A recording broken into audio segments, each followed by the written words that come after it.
It's lovely to be here. Here's something that I have learned in the age of COVID and all meetings on Zoom is that I cannot tell if anyone laughs at my jokes. So please just laugh at my jokes, okay? Um, it will be quiet. I'm actually going to start out. I want to talk a lot about what entrepreneurship is, and I want to talk a lot about entrepreneurship and engineering and how I think they're related. Uh, and I want to give you some practices that I think work for anyone, whether you're an entrepreneur or you think you might want to be an entrepreneur, or whether you're just a leader within your own work context. I think these practices work for all of us in order to bring courage, creativity, and more purpose to whatever it is that we do. And so I wanted to start today actually by finding a little bit more about you and why you may have come to listen to me speak. So I'm just going to shut my slide off for a minute and I'm going to pull up a little poll.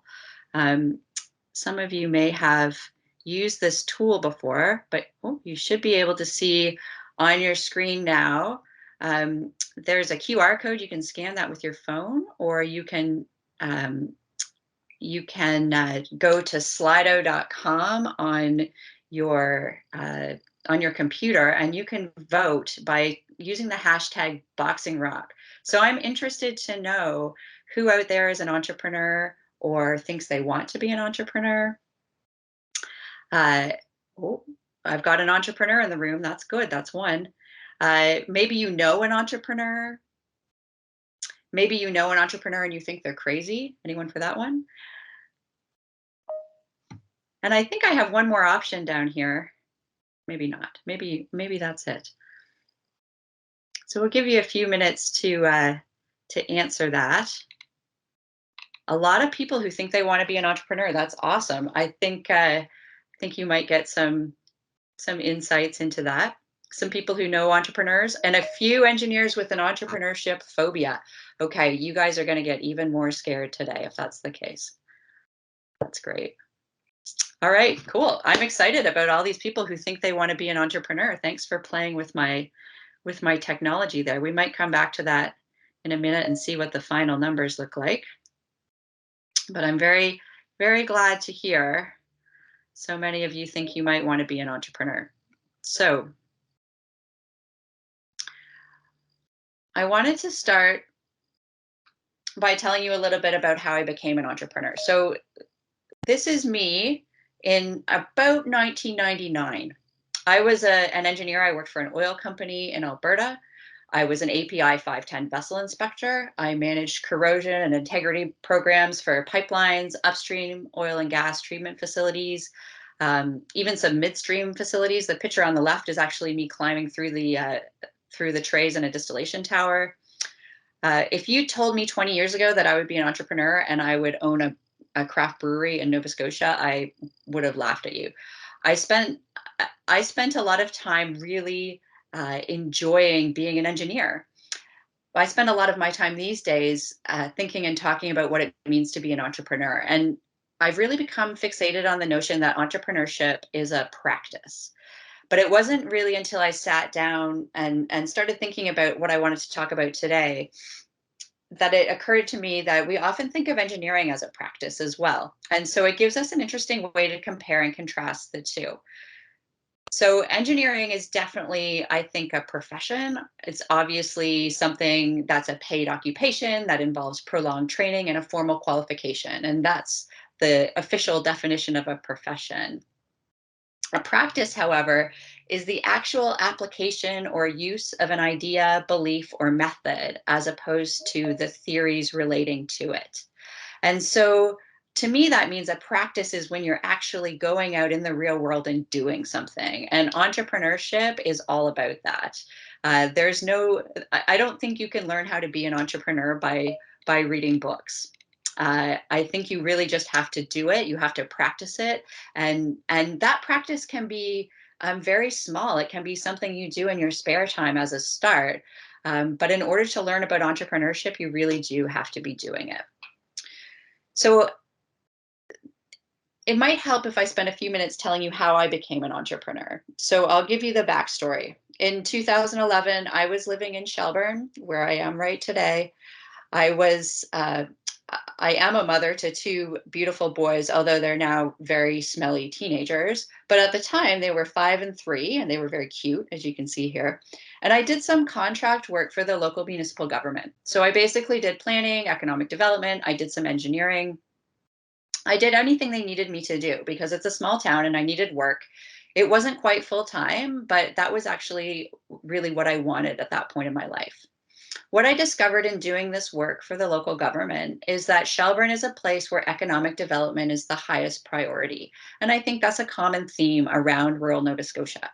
And what I found was that anything I did, any initiative or project that I undertook for the local government, I needed to show the residents how it was contributing to creating jobs. And so I found myself really trying to understand the complexities of rural economic development. And that led me down the path of wondering how we could attract entrepreneurs to this place, how we could create entrepreneurs in this place, how we could inspire people to start businesses and make jobs for people. Entrepreneurs seemed like the magic solution, the golden ticket. They were like mythical beasts. I think they were like unicorns. We needed these very special people to start businesses and create jobs. We needed people to make things and add value and create. And while I was learning about rural economic development and thinking about how to create that in Shelburne, I found myself at the same time wondering what I was going to do with the rest of my career in this place. So I was 36. I had always sought growth and learning. I don't think I ever had the same job for more than a few years throughout my whole career. But I didn't choose Shelburne for its career opportunities for chemical engineers. And so one morning I literally woke up and I looked in the mirror and I thought, if I'm not going to do it, who will? If I'm not a unicorn, who is? And so, like the engineer that I am, I set about solving that problem. I tried to figure out what I could do, make, or create in this place that would use all my skills and experience as an engineer, as a planner, and a problem solver, as well as a project manager. And so I found a business partner who also happens to be a chemical engineer. And he and I together became beer engineers in 2013. And because we're engineers, we very systematically designed our business. We had carefully calculated the solution to the problem. What is the most fun we can have making a job for ourselves as engineers in Shelburne? And we checked and rechecked our assumptions and our calculations. And so here we are as beer engineers. And recounting that story in this context really made me think about why I became an engineer in the first place. If I'm honest, I became an engineer because I knew I would be able to find a job and achieve independence as a young woman. And so it's actually not that different from the reason why I became an entrepreneur, which is really to create a job for myself in this place where I wanted to base my life and raise my family. As I studied engineering as a young person and I graduated and began my career, I was absolutely thrilled because I realized I'd become a professional problem solver. It seemed like the best thing ever to me. And the opportunities that I had to design and create and innovate were just amazing. And again, that's not that different from entrepreneurship. We are constantly being asked as entrepreneurs to adapt and create new solutions and innovate and in order to solve the problems that we face. However, as an engineer, I found myself employed by large corporations or even by smaller consulting companies who really were just pandering to large corporations. And I felt a little bit trapped by the project nature of the work. So, as a consultant, for example, I always wanted to be juggling as many projects as possible because that made me feel and like I was important and needed and was sort of justifying my existence. And when I finished a problem, I wasn't necessarily always truly satisfied with the outcome because at the end of the day, although the work might have been mine, the decisions weren't necessarily mine. And I didn't have the ability to really apply what I had learned. I didn't have the freedom to apply what I had learned the way I thought it should be applied. And so you can contrast that with the world of being an entrepreneur. And a friend of mine actually described it this way the other day, and I think it's very accurate. As an entrepreneur, you're walking the line between being terrified and inspired all the time, because really all of the decisions become yours. And the object of this game of entrepreneurship is just to keep playing as long as possible. We really have to just keep the business alive in one form or another, changing it and adapting it evolving it to whatever is happening around us, even global pandemics. And that can be quite a challenge. But the upside is that all the decisions that I get to make about my business, I can align them with my values, which is amazing and inspiring and totally terrifying at the same time.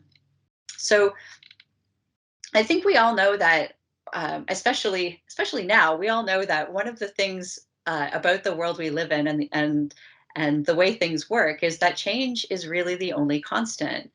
And not only is it constant, but I think it's accelerating. And in order to keep up with this change, whether you're an engineer or an entrepreneur, we have to make sure that we're approaching our work in a way that allows us to learn at the speed of that change and adapt to that change as it happens. And that's really what I want to spend the rest of my time with you today talking about, is some practices that help us become better at adapting to change, whether we're entrepreneurs or engineers.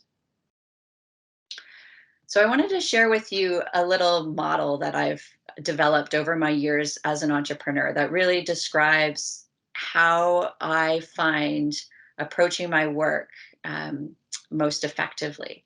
So if we think about this constant state of change as the basis, it's very easy for entrepreneurs to fall into a constant state of frantic activity trying to keep up with that change. But that can be very dangerous, both for our personal health and the health of our businesses. So if we can base our approach to our work on accepting that change is constant and accelerating, I like to think we can find better approaches to our work by balancing the three corners of this triangle. And I have purposefully used a triangle, which is the symbol delta, to represent the change, which is at the center of everything. So I finally put to rest, after almost 10 years as an entrepreneur, my naive fantasies about how my business is going to reach some state of equilibrium where I can relax and slow down. I have learned and I've come to accept that change is constant. There will be change in the market. There will be change in external conditions. There will be global pandemics. There will be new competition. There will be new legislation. There will be new employees. There will be new products. It doesn't matter what the change is, but there is change all the time. And it's kind of this underlying condition of the work we do as entrepreneurs. And so what I've learned about dealing with this constant accelerating change is that we have to balance intention with action and reflection. And so let me tell you a little bit more about each one of those things. So at the top of this triangle or this model, we start with intention. And one of the reasons that I'm so passionate about entrepreneurship is I believe that as an entrepreneur, I've given myself the opportunity to express myself. I can be creative and express myself through my products at Boxing Rock, and also through how I approach my business, what kind of leader I am, how I treat my employees and my customers. All of these are ways that I get to express myself and my values. And I think that we can make our best contributions as entrepreneurs, and expressing ourselves in this way when we truly understand our why. And that's what I mean by the intention part of this triangle. I hope that some of you here are familiar with Simon Sinek, and if not, I would absolutely recommend looking him up on YouTube, and you can watch his original TED Talk about the Golden Circle. I would highly recommend that. But the basic premise is that companies, and I think even individuals, need to focus less on what they do and more on why they do it. And so his famous quote is, "People don't buy what you do, they buy why you do it."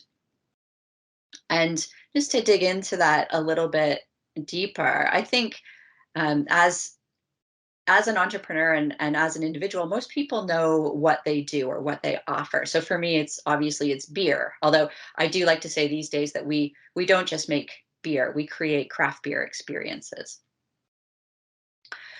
So everyone knows what they do, and some organizations know how they do what they do. And so sometimes that's your strategy or your value proposition. And so for us at Boxing Rock, I think it's found in the tagline that has often been used to define what craft beer is. So we're small, independent, and traditional. That's how we make our beer. We make it on a small scale. We are independently owned, and we make our beer using traditional methods. So we know what and we know how, but not very many organizations focus on why they do what they do. And so this isn't necessarily about the goals. And I don't think why we do what we do is really about making a profit. The why is what inspires you to get out of bed in the morning. It's what allows you to walk that line between being inspired and terrified. It's the rationale behind everything that you do. And it's why the what exists. It's why we chose craft beer at Boxing Rock. And generally, we spend a lot of time talking about what we do. I spend a lot of time talking about beer, and I spend a lot of time talking about and developing processes for how we make it and how we sell it and how we deliver it. But actually, what customers care about is why we do it. And so for me, the why actually comes down to not just making work for ourselves in Shelburne and having fun and getting to live where we want to live. We actually exist to create an export product from rural Nova Scotia. We were very deliberate about that. We did not create a business to serve our local community. We wanted to export, we wanted to make something from here and export it across Atlantic Canada. And we also wanted to create jobs and opportunities for ourselves, but also other people in this community. And so we're very proud now. We employ just over 20 people, most of them right here in Shelburne. And that is really what our why is. And so I think entrepreneurs by our nature, we're very focused on doing, making, or creating something out of nothing, but we need to constantly return to our why and to our intention. And we need to understand how that changes over time in order to stay motivated and inspired on a daily basis. And so for me, this has really meant embracing that my why is to make jobs for people. And that has been really important over the past few years as we've faced various challenges in the businesses, in the business, and dealt with the COVID situation. Um, when I think about my why as creating jobs for people, that helps me solve my problems in a different way. I've also had to stop trying to avoid being the leader in my company. So I've had to change my day-to-day activities to really focus on being and prioritize being a resource for my employees. So my job is actually to remove obstacles for them and provide them with vision and direction. And I understand now that this is a really important part of my why, and it has more to do with them having meaningful, fulfilling work than it does with me creating a perfect cost of goods sold model spreadsheet, even though I love doing that. So really being focused and understanding what your intention or your why is a big piece of staying motivated in our work. And so I'm going to give you this little practice for intention. And I think this works no matter where you are in your journey. I know a lot of you had said at the beginning that you were thinking about becoming an entrepreneur. So these questions, even if you haven't started yet, can really help you identify and focus in on what your why is. So just asking yourself, like, what is your work and why do you do it? And right now, what is lighting you up about your work, or what is your greatest challenge? What really inspires you to get involved in your work? And then just asking yourself, what does that tell you about what needs to change or what comes next? And so revisiting this why on a regular basis and making sure that we really understand what's inspiring us right now can help make sure that we continue to be inspired and energized by the work we do on an ongoing basis. So moving on to the second corner of the triangle, and actually the bottom two corners are really a dance, I think, between action and reflection, and allowing yourself to not get stuck in one or the other is really the secret, I think, to staying in a growth mindset state, and that's essential to be an entrepreneur. We have to fail and make mistakes. We can't avoid failure as an entrepreneur. If you try to avoid failure, you will never do anything. And so the secret to me the secret sauce for dancing between action and reflection is making sure that every experience you have is an opportunity for learning. Every minute of every day is an opportunity to learn something. So as entrepreneurs, we're creating something of value for people. We are solving a problem or doing a job for them. It includes making stuff like physical products, like a can of beer, but it also means sometimes we're taking action to respond to a change in our environment. We can't freeze. We have to be constantly experimenting and making decisions and then learning from the results. So for me in the brewery, that means not just developing new products and new recipes for beers, but also developing new processes and evolving how the company works. All of these things are actions that have to be taken. And I think when we're able to take action in our work, that helps us to develop the courage and the risk tolerance to be an entrepreneur. And so taking action from that point of view of treating every experience as a learning experience helps us develop what I like to call unconditional confidence. So that is, you know, be trusting yourself to be the leader even when you're only leading yourself, trusting yourself to steer the ship, and allowing yourself to delegate and use the help of other people to make that action a reality. This helps us develop our tolerance for risk. And treating everything as a learning experience is a way to invite failure without so much judgment about it. So, a failure really means that you didn't get the outcome you expected to get. It doesn't mean that it's bad. It does mean that there's an opportunity to learn. And then the last thing I want to say about action, and I'll talk more about this when we talk about the practice for action, but action can really be quite small. I mean, what we can actually get done, the next is just the next smallest step. And anyone who's a project manager understands this. Everything has to be broken down into small steps. Um, Action can be quite overwhelming, especially when we're trying to solve a big problem or perhaps adapt to a global pandemic.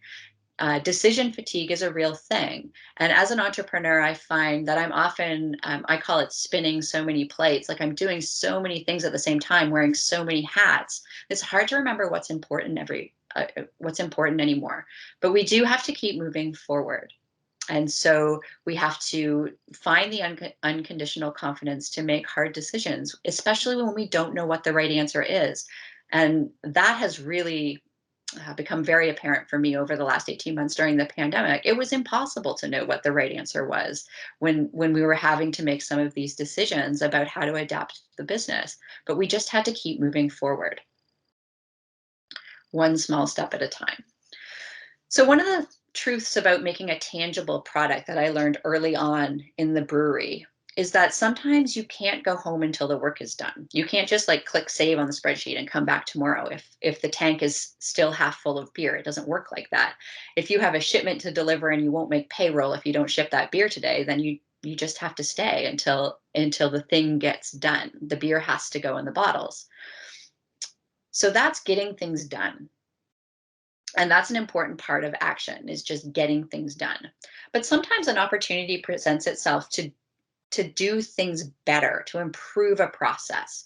So for us, the most recent example of that is we discovered a new one-step cleaning chemical that allows us to clean beer stone from a tank under pressure and sanitize it all at the same time, which saves hours of CIP time, and makes our days shorter in the production brewery. So there's getting things done, and then there's doing things better. And then sometimes we have to find ways to do better things. And so in the summer of 2019, uh, at Boxing Rock, we decided to open our own tap room in Shelburne. And it's not because I wanted to own a bar. It was quite the opposite. Actually, that's a thing we've been avoiding for years. But because we wanted to start creating craft beer experiences for people, both our local community, but also for tourists. And we discovered by looking inward at our brand that a big piece of our values is to be a trusted quality brand that helps consumers really meets consumers where they are on their craft beer journey and helps them to navigate the noise and find the beers that they really do like and have a good experience with them. So in order to create a better way to interact with our customers and give them an experience, we wanted to create a place where we could interact with someone. And so that's why we created the tap room, as a place to give people experiences.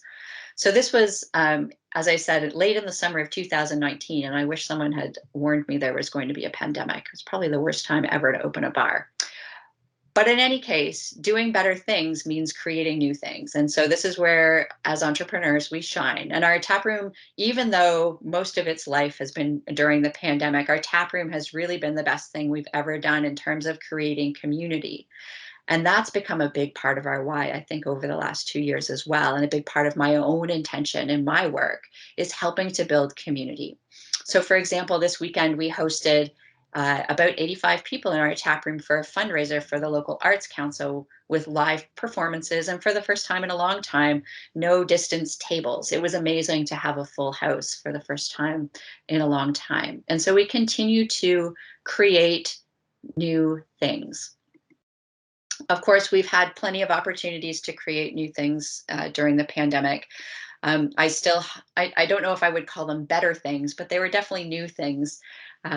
We have giant chalkboards full of COVID rules, and we actually have a whole new piece of our business, which is e-commerce and home delivery. And I never would have predicted that. That was not something that was in the plan, but it was an adaptation that we came to very quickly when we had to. So in summary, when we talk about action, it can be scary and it can be overwhelming, and especially when it comes to the part where we do better things and we're creating new things. But the next time you're overwhelmed by action, or by thinking about when you're thinking about how you might become an entrepreneur or what's next in your entrepreneurship journey, the next time you're feeling overwhelmed, I want you to imagine a turtle crossing the road.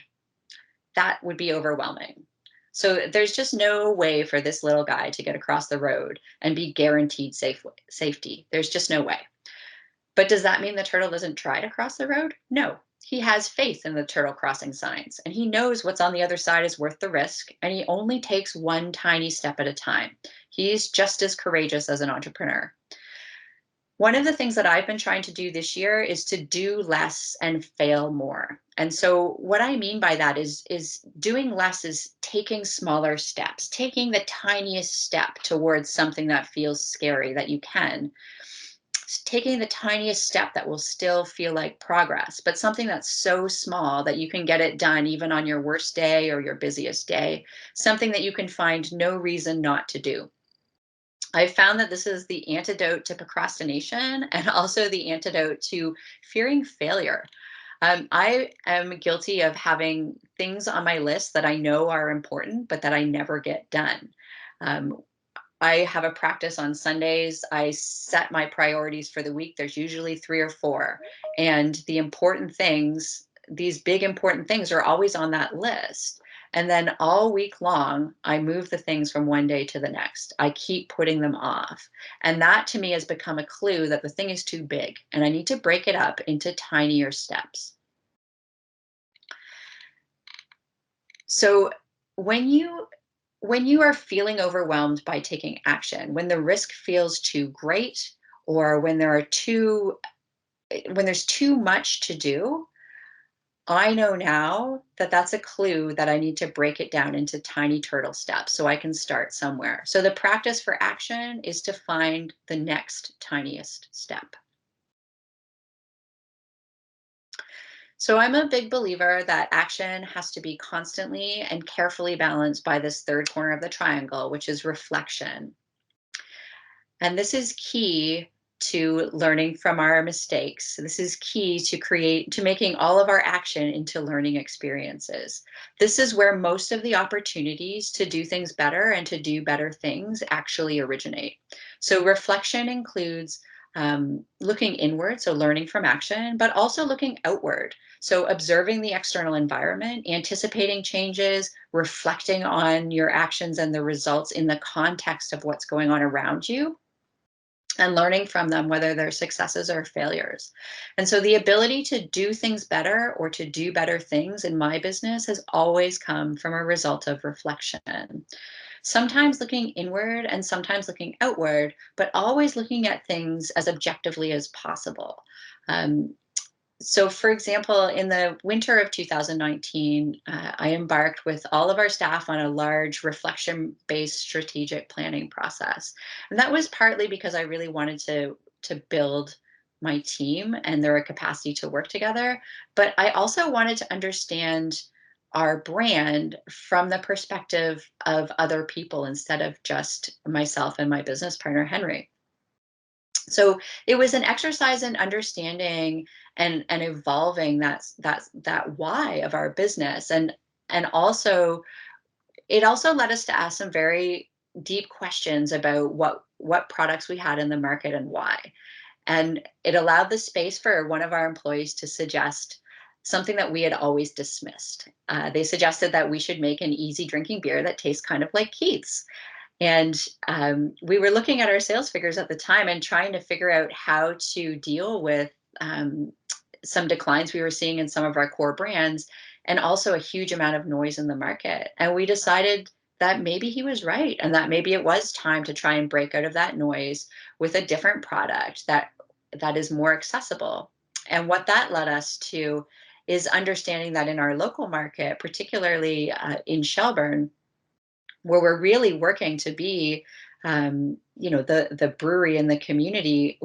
There's no reason why we shouldn't supply most of the beer that people drink in this community, and making this accessible beer opened all kinds of opportunities for us to build more community in Shelburne. So, and that would not have come just from me or just from my business partner. It had to come from reflecting with the rest of our team. So I want to show this slide. This is actually from a physicist. It's called Wheeler's U, and it's really interesting because it explains, I think, why we can drive a car and talk on the phone all at the same time. So our brains are amazing at recognizing and repeating patterns of thinking and action, like driving a car and talking on the phone at the same time. But the problem is when things are changing rapidly, if we only react unconsciously, if we only react on our past experiences and the patterns that we know, the patterns of thinking and action that we're familiar with, we will miss opportunities. And so we do need to periodically slow down and practice reflection in order to identify the strategic action that's appropriate for where we are right now and what's going on in the world around us.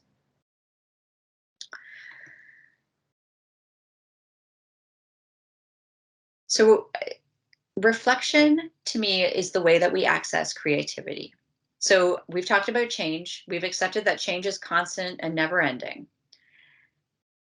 A reflection practice is really about stopping to notice what's going on around you and stopping to notice what's going on inside your business or your work, noticing what patterns exist, noticing what conditions are changing, what is different from what it was the last time you reflected, and challenge your assumptions. We were challenged, Henry and I were challenged on our assumptions about what types of products we should be making, and we were wrong. And build a culture of learning. And that's something that's really important to me at Boxing Rock. And that comes from, really seeing failures as opportunities to learn. Mistakes are opportunities to learn.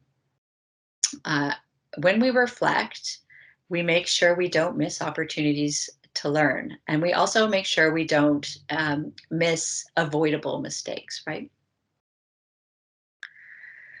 So what happens when we reflect? We figure out how to do things better and we come up with better things to do. So these are just some examples from Boxing Rock. We have a sign in the town of Shelburne that we put dad jokes on that came out of reflecting about what we wanted to create for our community. We wanted to create some joy, and so we try. The dad jokes are often terrible. We sponsor a women's hockey team. We have a 12-pack box with a rollout door for your fridge. easy but fun things that happen when we reflect sometimes. So this is my practice for you for reflection. It doesn't have to be, so reflection doesn't have to be a 3-day retreat in a off-grid cabin to, to figure out your plan for the next 18 months. It can literally take 3 minutes if you're stuck in traffic or stuck waiting in line somewhere, just to pause and think about these questions. So what is working right now? What's going really well? What isn't working? That's often the key question. What isn't working? And then why is that important? So if something isn't working, that's not important. Well, it's not important. What do you wish were different? What do you want to change? And then what will happen if you do nothing? And I really want to emphasize that often we forget that doing nothing is a choice too. Doing nothing when we've chosen to do nothing is a really interesting, conscious choice. And so recognizing that is important. So I want to come back to this triangle. And in conclusion, I think, and I said this earlier, but there's very little theory in entrepreneurship. I don't think we can create entrepreneurship by teaching it at college or university. I think you can teach people business skills, and I think that's really important. But the actual practice of entrepreneurship is a practice, and you learn it by doing. In contrast, I think engineering is both a profession and a practice. Um, I think in many ways, when we practice engineering, we are applying, we are doing that application in the real world, which I think is also a practice. You can design many things on paper, but you don't really know what will happen until we create, build, and test them in the real world. And so for engineering and for entrepreneurship, I think when we embrace these as practices, we're accepting that failure and learning are part of it. We will make mistakes and we will fail, but those are creating opportunities to learn. And those opportunities to learn create opportunities to create better things next time. So entrepreneurship is definitely a practice, and it's also one that I think changes you for good. It changes you. I think it's better than any self-help book you can ever buy. It gives you the opportunity to express yourself and to really understand what it is you want to create in your world. It's so much more compelling than just having a job, I think. And if it sounds like something you might want to do, I think you might want to ask yourself the question, if not you, then who? And so when we balance our intention and we have this dance of action and reflection, I believe as entrepreneurs and as anyone who has a practice, we're creating purpose, we're creating courage, and we're creating creativity in our work. And so this inner work of being an entrepreneur is what I'm actually truly passionate about now, because I think that when we do this work, this inner work of being an entrepreneur and really practicing in this way, I think we can change our economy and our communities for the better. And that's why I'm now not just an entrepreneur, but I also coach entrepreneurs in my spare time. So that's all I have to say with slides, but I think I might have the opportunity to answer some questions if I can figure out how to make that happen. There are no questions. Let's see, actually, no, it looks like there might be some. I'm going to have to scroll through and see if I can find any questions.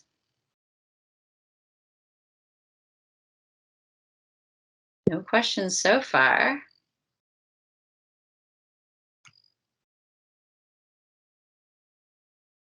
I might just turn the slides off, I think. Martha says she had a phobia. I'd like to hear more about that. So if you have a question about entrepreneurship, if you have a question about beer, if you have a question about Shelburne, okay, here, I've got some questions. Okay, So, Aaron Boudreau, how long was the planning stage before taking the jump to start your business? That's a great question. So, for us, it was probably about 6 months before we decided to start the business, and that meant, incorporating the business, going out to look for investors, going to the bank, and borrowing lots and lots of money. Um, it was probably 6 months before we got to that stage, and then once we got to that stage, it was probably another 10 to 12 months before the business was actually open. But that's going to be very dependent on the type of business. So we had to physically build a brewery and invest in equipment and install and set that all up. Depends very much on the business, and also on what your startup model is. Some people start businesses very small and grow them incrementally. We Because we designed the brewery to really be a production brewery and to sell beer to the NSLC, we started at a particular size that took some time, I guess, to build and get started. Seamus wants to know about finding the money to get a good idea running. How did you go about this? Also a great question. I think that was the most soul destroying part of becoming an entrepreneur, was having to shop your idea around and find people who wanted to invest in it. And so it really does have to be, that comes back to the intention thing. I think it has to be something that you really care deeply about and that you really want to create. If you don't have all the money or all the capital yourself to invest and start your business, and you have to go and convince other people to invest in you, you need to be very clear about what it is you're doing, how you're going to do it, and why that's important. So we at Boxing Rock raised money in a number of different ways. We did have some investors. We did also borrow money from the credit union. We did access some grants. So it's doing a lot of research and finding the right funding mechanisms that are right for you, and really getting comfortable with asking for money, with asking for investment, with believing in the value of what it is that you're doing and the return that you're going to be able to provide on that investment. I've got, how did you choose what to do, beer in your case? That's a great question too. We were really calculating what was the best way to use the skills that we had as chemical engineers in this place at that time. And we were looking for things that we could apply our engineering skills to. And making beer happened to be something that we were interested in. It wasn't necessarily something we were incredibly passionate about, but it was something we knew how to do. We knew we could do as engineers. We could design a good plant and the right processes to do it consistently and with high quality. So we looked at our skills, and then we looked at the context around us. So if we were going to make beer at that time, when we first started looking at it, it would have been 2011. There were not very many breweries in Nova Scotia at that time. In fact, there were only 2 craft breweries in the NSLC at that time. And once we started investigating the potential of a brewery, things really started to fall into place. It's like when you have a good idea, it gets its own momentum. And so it was very clear at the time that there was a gap in the market, that there was opportunity for craft beer. And so we ticked the box of, do we have the right skills? Are we interested in this? And is there enough opportunity to create what we wanted to create, which was jobs for ourselves and for other people? Let's see here.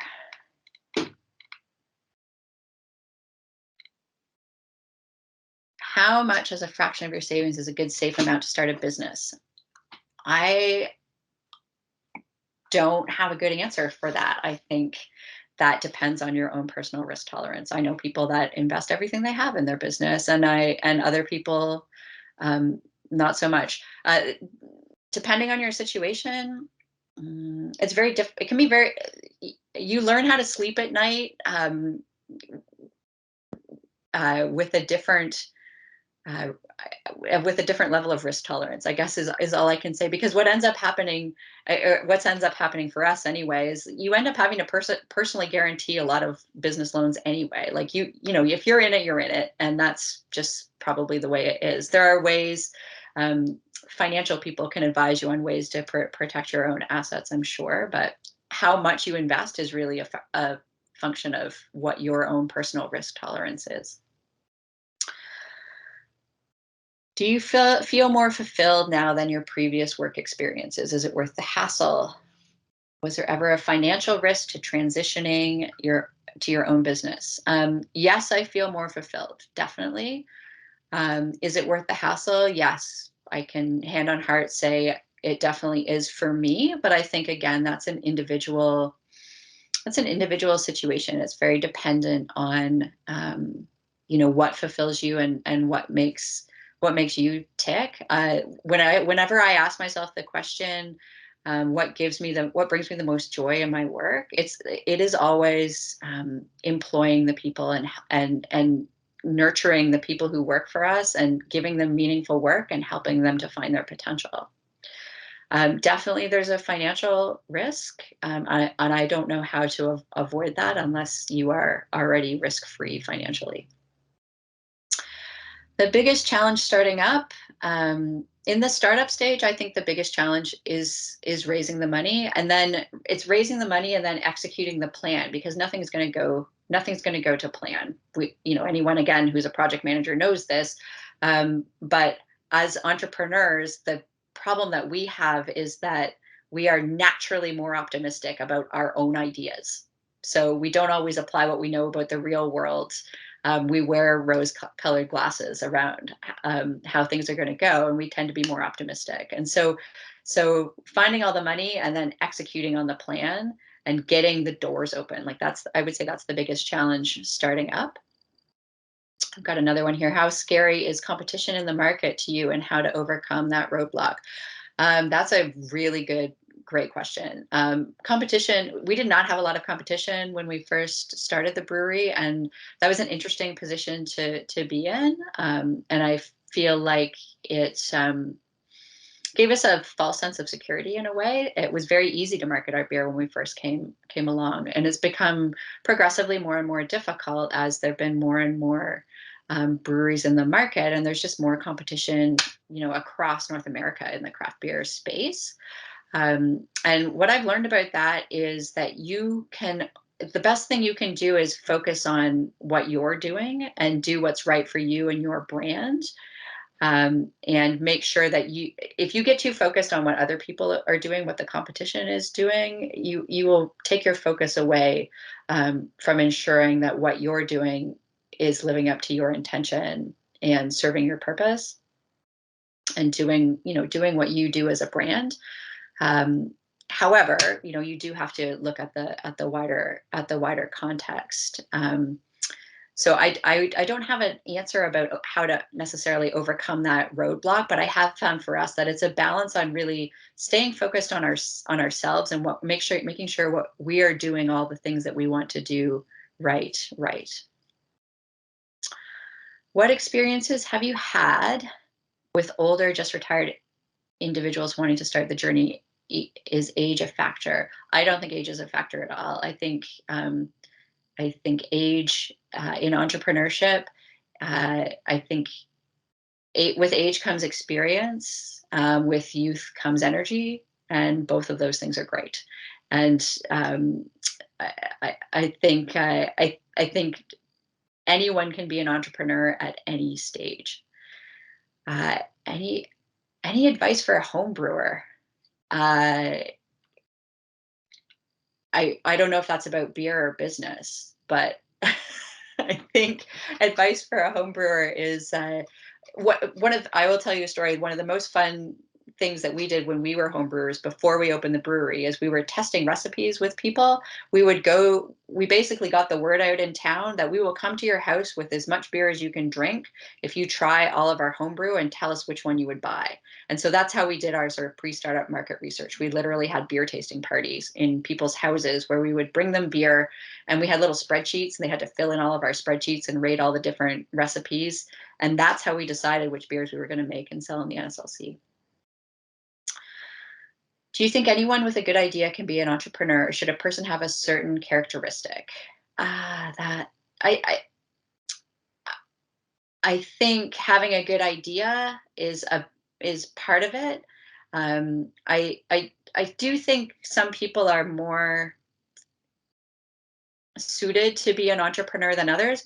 But if, like I said in the presentation, if you had told me 20 years ago I was going to be an entrepreneur, I would have laughed at you. Like, that was not on my path. That was not something that I thought that I was. So I think it depends. I think a lot of these skills or attributes that help make a good entrepreneur are things that we can develop. But there is, like, I'm a fiercely independent person, and I think that that's part of what um, makes entrepreneurship fulfilling for me, is that I really value that independence and that ability to express myself and make my own decisions in my business.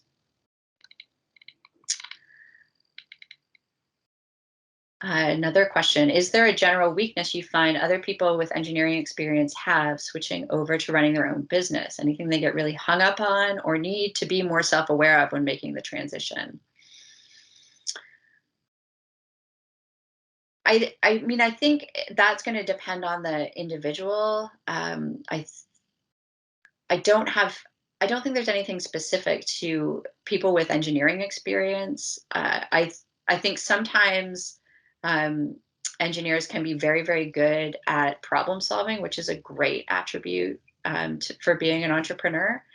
I think sometimes engineers also can get hung up on certainty, which is not great if you're an entrepreneur, because there's not a lot of certainty in what we do. It's hard to know the answer before you do something. Um, so I mean, I, I think the best thing someone who's thinking about an entrepreneur can do is spend time with entrepreneurs, and or um, test out being an entrepreneur. Try something little on the side. Get some practice doing it on a small scale, or spend some time with people who do it and understand what their life is like, because it is very different than being an engineer in terms of lifestyle. When you encountered obstacles that weren't in your area of expertise, what were some resources or tactics that you used to overcome these challenges? Vickers Cross is so good. Thank you very much, Andrew. I'm glad you enjoy it. Um, so when we encounter obstacles that are not in our area of expertise, the most important thing to do is be comfortable asking for help. Right? We're a very small company. There's no way we can employ people to know all the things about all the things that we need to know about. And so asking for help from our suppliers, asking for help from other breweries in our community, asking for help from people from our past. Great story. When we built the brewery, I had an old friend from Alberta, from when I worked in the oil fields in Alberta, who I knew was a home brewer, and like a really serious home brewer. And so I told him I was going to open this brewery, and he could not have been more excited. And so what he did was he invited us to go visit him out west. So Henry and I flew out to meet him in Edmonton. He drove us out to spend time with his friend, who was a brewer at the Jasper Jasper Brewing Company, I think it was called. Anyway, we spent some time with him. We got to know him. We actually hired him, the brewer, to come out and help us build the brewery. And then my friend Toby came out to Nova Scotia with another friend of his and literally threaded steam pipe for us for 2 weeks on their vacation. So you never know where those resources are going to come from, but you have to be willing to admit you don't have them and ask for help. I think that's all the questions. Martha says they may wait until they think it is perfect. I think they are talking. I think she might be talking about engineers there. And I have lost track of the time, but it's 12:59, so that's perfect. I think that's all the questions we have time for anyway.